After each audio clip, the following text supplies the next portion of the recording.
In this trade recap, I'll be going over on how I made $10,000 trading the NASDAQ, and I'll be driving some sauce in here for free. So let's get into it. This is what the trade looked like. If I go, here's a picture of the trade I actually caught.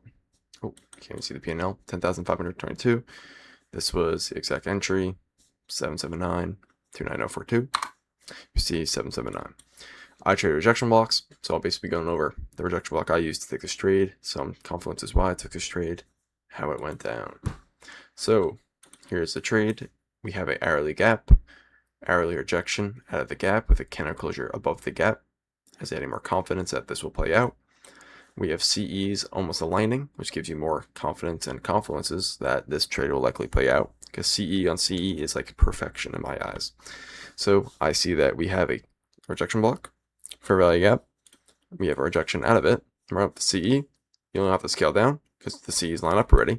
So I'll limit the CE of the rejection block, which would be right here with a 15-point stop always. And my TP was a high to send us to the EQ of this whole range that we see right here. So it was EQ this whole range. This high was protecting that EQ. So if we truly want to trend bearish, or even bullish, we have to tap the EQ to go lower or higher. To me, this was A++. We have this high here. And just some more confidence that the trade will pull out is if I'm bullish, I want to see bullish AMD, and I want to see price trending my direction. From here, pre-market, after Asia going to London, we start seeing price chop. We start to see price manipulating down now into a higher time frame gap and a higher time frame PDRA, which is that rejection block and the gap. Price respects this low, and price starts to trend higher after tapping into that hourly gap and hourly rejection. As we see here, price came back, started reaccumulating and pumping up, and then we had a full pump candle around London close. So that is the trade I took, and my thought process really through it. And now I'll give you guys really an entry model if you missed the trade.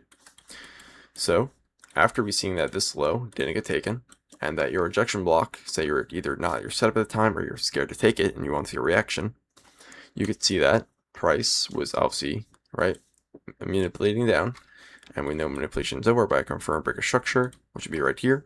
So we confirm that manipulation is over. From now on, you would want to look for a long. From this low to this high, you could find that you also have a 5-minute order block resting at the low, and we also have the 618 and your premium 705. You would want to limit, here, let me get rid of this. You'd want to limit the 705 or 618, wherever you feel comfortable, and put your stop below the low, or in this example, below the lows.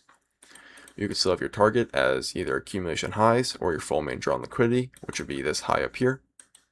And that would run you a also 1 to 12 RR, 266 points. Not bad at all.